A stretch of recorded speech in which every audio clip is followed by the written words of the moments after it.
All right, let's kick off another deep dive.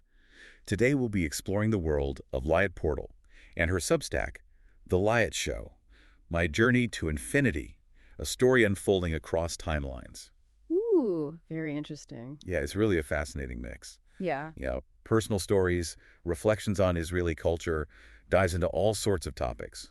Music, food, art, entrepreneurship, you name it. Sounds eclectic. It is. And Yeah. we'll be focusing specifically on two pieces. Learning to fly with a little help from my friends on Substack, and a joke's worth 1,000 words. Okay, so we're looking at Leia's journey as a creator and then how she connects that with some broader historical observations, right? Exactly. Now, in Learning to Fly, Liat talks about moving to Substack. Hmm. She actually describes it as learning to fly, navigating this world of independent content creation. Right, and for those who might not be familiar, Substack is basically a platform where writers and other creators can build their own subscription-based newsletters and podcasts. Yeah, it's become quite popular, especially for those wanting more control over their work. You sh- What are your thoughts on this trend of creators moving towards platforms like Substack? Like, we've got Medium, Patreon, those kinds of things. Where I think it really highlights a shift, a big shift in the creative landscape. Yeah. I mean, traditionally, creators relied on those established outlets, media outlets and publishing houses, to reach their audience. Yes, totally. But now these platforms are giving them more direct access, letting them build a community, generate income on their own terms. Like Substack, they've got those built-in features for subscriptions, newsletters, even podcasts, all in one place. Yeah, it's kind of a one-stop shop. It is. And then you've got Medium. They focus more on that space for written content and connecting with a wider community of readers. And Patreon is all about letting fans support creators directly through those monthly memberships, right? It's interesting. Liat Carey actually started on Medium, but then felt drawn to Substack. Right. And she's so open about why. She is. She loves those community building features on Substack. It's like you have that built-in space to interact with readers, host discussions, even collaborate. Makes sense. Having that direct connection is valuable. And she specifically mentions that integrated podcasting feature. Right. You can seamlessly add a podcast to your Substack, reach your audience in a whole new way. Exactly. Though she doesn't shy away from the downsides either. Oh, really? Like what? Well, for example, relying on chatbots for technical support. She found that frustrating, I can see that. which is a bit ironic considering her background in tech. Right.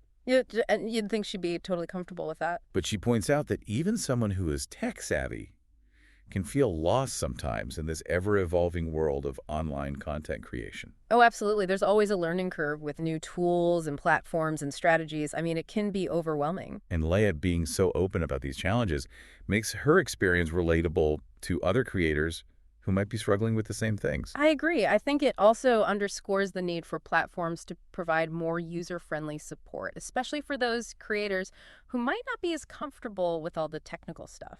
Exactly. But even with those challenges, she seems to have found a real sense of community on Substack.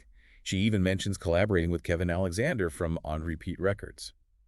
It's amazing how these platforms can bring creators together. They might never have crossed paths otherwise. Yeah, and it's a testament to that power of shared passions and the potential for creative synergy in the digital age.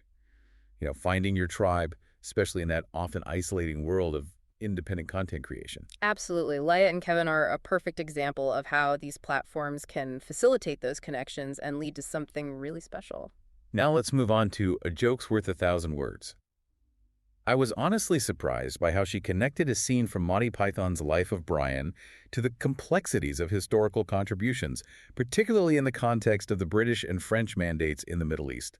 Interesting. So not an obvious connection at first glance? No, not at all. But when you dive in, it makes you see history in a whole new light. I'm intrigued. What is it about that scene that struck her? Well, it's that famous, "What have the Romans ever done for us?" scene, It's satirical. Brilliantly so. Yes, a classic. I can see how that might apply. And she uses it to highlight how we often overlook the positive aspects of those in power, even if their actions were motivated by self-interest. It's like, were there any positive contributions made by the British and French during the mandates, despite the injustices of colonialism? That's a bold question. It is, and it really challenges our preconceived notions about history. But she doesn't shy away from those difficult realities either. Right. It's about nuance, isn't it? Acknowledging the full spectrum of historical events. Exactly. and she acknowledges the imperial ambitions and the negative impacts of the mandates, Hmm. but she encourages a deeper understanding of the context. Because it's rarely a simple good versus evil situation. No, it's not. And she does a brilliant job of weaving in her personal experiences. That's so. Well, she talks about how her father loved the Beatles, and that led her family to watch George Harrison's film. You mean Life of Brian? Yes. They only had one TV channel back then in Israel, so watching this film became a real family affair. So she's connecting her personal experience with this broader historical context. Right, and it reminds us that history isn't just dates and events. It's a living narrative, shaping our lives and perspectives in profound ways. And the fact that Liat can make these connections makes her insights even more powerful. It becomes more relatable, more human, right? Exactly. History isn't something that happened in a vacuum. It's interwoven with our personal stories, cultural influences, even those seemingly random encounters with pop culture. Yeah, it's all connected. It really is. And it makes you think, doesn't it? History isn't just something you read in a textbook. It's something that shapes our lives in ways we might not even realize. Totally. And everyone has their own perspective, right? Mhm. Shaped by their experiences, their culture, the stories they've heard. For sure. And Leah encourages us to embrace those different perspectives, to challenge what we think we know, to consider the whole picture. I like that. So, diving a bit deeper into Liat's analysis of the British mandate in Palestine, she points out the lack of infrastructure at the time. It's like, how do you even build a modern society from scratch? Yeah, that's a huge challenge. We tend to focus on the political side of colonialism, but there were practical logistical hurdles too. Imagine trying to set up a government, build roads, provide services in a place that basically lacked the foundations of a modern state. Exactly. And Liat's point is, while the British had their own agenda, they were also working in a very difficult environment. Right. She mentions how the Ottoman Empire had left the region behind in terms of progress, which adds another layer of complexity. It's not as simple as just good versus evil, is it? It rarely is. It's about understanding the context, all the factors at play. Okay, so it's not about excusing injustices, but understanding how things unfolded. Exactly. History is rarely black and white. There are competing interests, things happen that nobody intended, shades of gray everywhere. And Leah wants us to think about all of that, to ask tough questions, to be critical. To really look closely. Now, before we move on, there's one more point I wanted to touch on. Liat talks about George Harrison's support for Life of Brian. After other studios had dropped it, right? Yeah. And I think there's a subtle parallel there to Liat's own journey as a creator, taking a leap of faith, investing in her own vision. I see that. Both Harrison and Liat saw something that others didn't. They took a risk, went against the grain. And they ended up contributing to something really special. Makes you wonder how many other great projects are out there just waiting for someone to believe in them. It's a reminder that sometimes the most impactful creations come from those who challenge the status quo. Absolutely. So speaking of forging a path, let's talk about Liat's collaboration with Kevin Alexander. On Repeat Records. Yes, it's a perfect example of how Liat combines her passions with her work. Right. She loves listening to albums on repeat, getting lost in the music, learning everything she can about the artists. It's like she says, a piece of music getting into my skin, a real deep connection, an emotional response.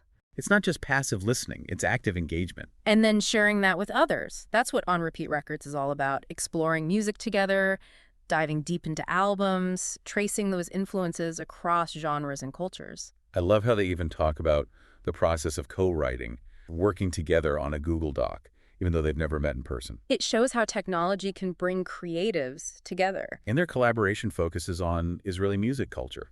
Its connections to American and British influences, Arabic sounds, Mediterranean vibes, all of that. It's like a sonic tapestry, isn't it? It is a mix of different cultural threads. It reminds us that music has no borders.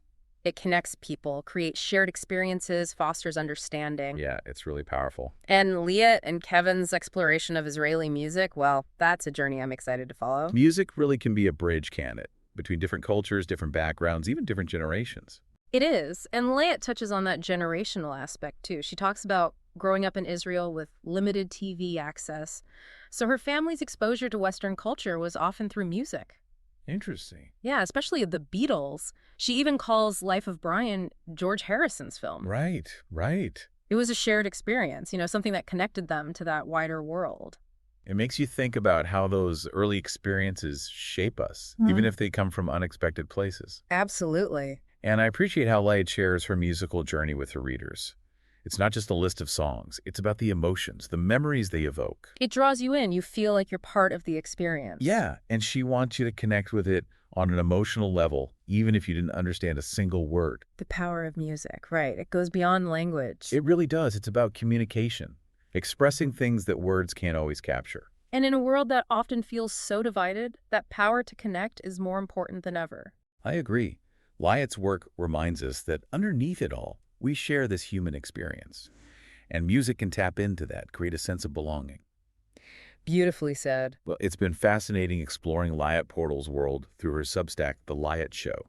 My Journey to Infinity, a story unfolding across timelines. She covers so much, from the challenges of being an independent creator to those thought-provoking historical observations and her passion for music. It's a unique blend, really. Personal reflection, cultural insights, intellectual curiosity, all rolled into one. Liat's a gifted storyteller. She encourages you to think critically, challenge yourself, embrace the complexity of the world. If you're looking for a Substack that will make you think and broaden your horizons, I highly recommend checking out Liat's work. You can find it on Substack, subscribe to her newsletter, listen to her podcast, all in one place. Don't miss it. And as you delve into Liat's world, think about that question she poses. How do our own experiences shape how we view history and the impact of others? It's a question worth pondering as we navigate our own lives. Food for thought? It is. Well, thanks for joining us on the deep dive. We hope you enjoyed this exploration of Liat Portal's creative world. Keep diving deep into those ideas and perspectives that spark your interest. Until next time, keep exploring, keep learning, and keep those deep thoughts flowing.